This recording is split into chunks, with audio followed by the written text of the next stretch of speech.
This Shabbat we're gonna read Parashat Devarim. The Shabbat it's always read the Shabbat before Tisha B'Av, and because the Haftarah we read Hazon Yeshayahu ben Amos, which is the first chapter of the book of Yeshaya, they call the Shabbat Hazon.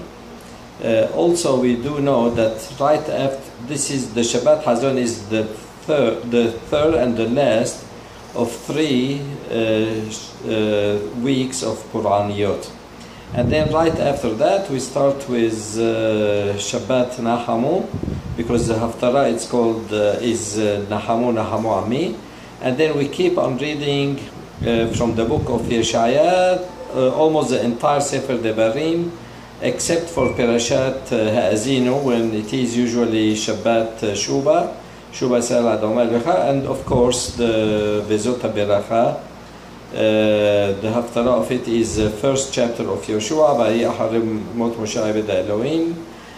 So the majority of them are read from Yeshaya. So we're gonna be us and the Nabi Yeshaya for 8 Shabbatot. So I felt it is a good idea to have an idea about the Navi and its biography, his biography, because we are going to spend so many Shabbatot with him.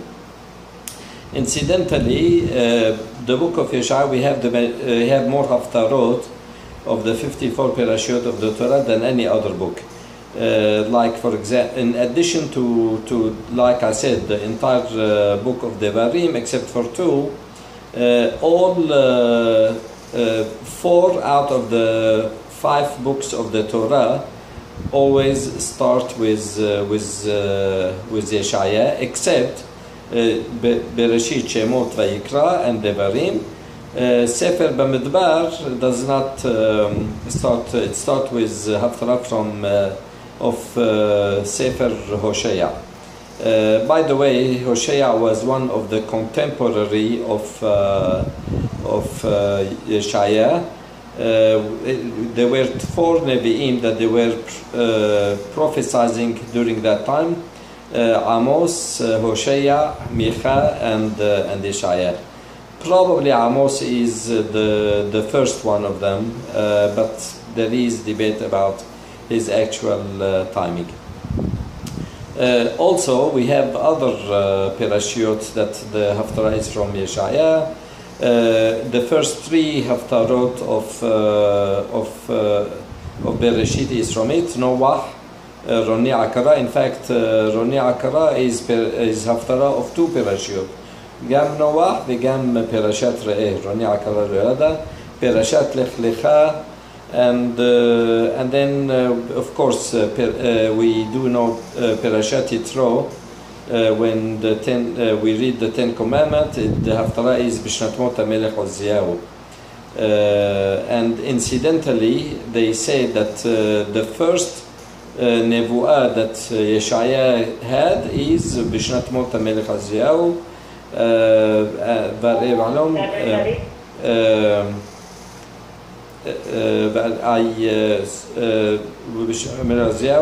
They say that this is the first Nebuah that he has.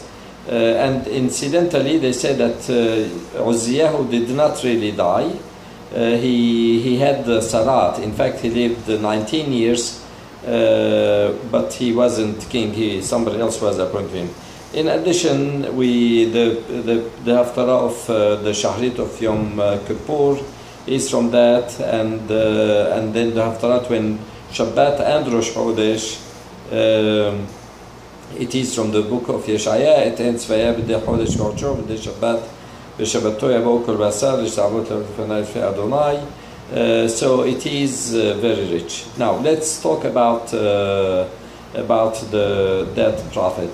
I believe that for anyone that had opportunity to read him, he can see the majesty of the reading that he has, the majesty and the brilliance. It's like such magnificent poetry that I do not believe any piece of Hebrew literature can compare to him. And when I say literature, it's really, I am degrading it because it is really nebu'ah. It is Hashem was saying words in his name, and so we it's absolutely unparalleled. So now, who is he? It says that the perek is Hazron Yeshayahu ben Amos Asher Haza al Yehuda v'Yerushalayim. So he is Bimei Uziyahu Yotam Ahaz Yehazkiyahu Malchei Yehuda. So the book, the Torah said that he is Yeshayahu ben Amos. His father was Amos. There is a rule that if Nabi's name is called after his father, and his father is named, that also his father was Nabi, so he was Nabi ben Nabi. Amos is also is a Nabi, and we can say here that he did prophesy at the life of 4 kings. Oziyahu, Yotam, and Ahaz, and Yehazkiyahu. 4 of them. He lived from 619 until 533 before the Common Era. The Horban Bayit Rishon was in 586, so he passed away 53 years prior to Horban Bayit Rishon. Now, at the beginning of his prophecy, he was both the Mamlechet Yehuda and Mamlechet Israel were flourishing, both economically and they were very strong politically. In fact, the northern kingdom, Mamlechet Israel, it expanded so much beyond its border, and everyone was happy. So here, Yeshayahu's job was to tell people that apparently, I believe, like in any wealthy society, there will be decadence in it, and unfortunately, our kingdom was not the exception. He did mention that Hoy Meshkimim Boker Shechar Yirdofu Yain Adlikem. He talked about the ladies of the Jews, how they wink with their eyes, they walk in haughtily, just like that, and he warned them that this does not lead to anything good. He also, apparently there was corruption, that there was very poor and very rich. The rich were taking advantage of the poor in unreasonable way. Saraych sorerim v'habrei ganavim kulo heb shohad rodef shalmonim yatom lo shpotu v'rib anual yabu alehem. It's mentioned a few times during that nebuah.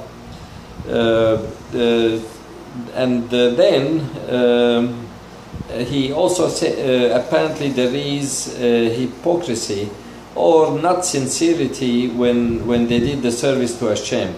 It says lama li rob zecharchem yomar Hashem, and because like Mizvat Anashim Melumada, that because of routine they did not mean to serve the God. So that was his concentration. Towards later on of his career, things had changed in the 2 kingdoms. In fact, in one of them, Sanherib, during his lifetime, Melech, the king of Ashur, Assyria, he came and he invaded the northern kingdom and he dispersed the Jews throughout the world. That was his style. Unlike Nebuchadnezzar, Melech Babel, that he kept them together to take advantage of them for his own kingdom. And now we see that Shevet Menashe, they say they found them in India, Shevet Dan in Ethiopia, and we are experiencing now Kibbutz Galiot, but during that time Sanherib came that. Yeshaya was involved in the political system because not only his father was Nabi, apparently his uncle was King Amaziah, King Amaziah. Amos and Amaziah, apparently they were brothers. So he was from royalty. He is descendant of King David, and because he lived for so long and he came from royal blood, he had very good influence in the court, in the royal court, and he advised many of them. And some of them they listened to him, some of them they didn't, much to their misfortune that they did not listen to him. During his time, for example,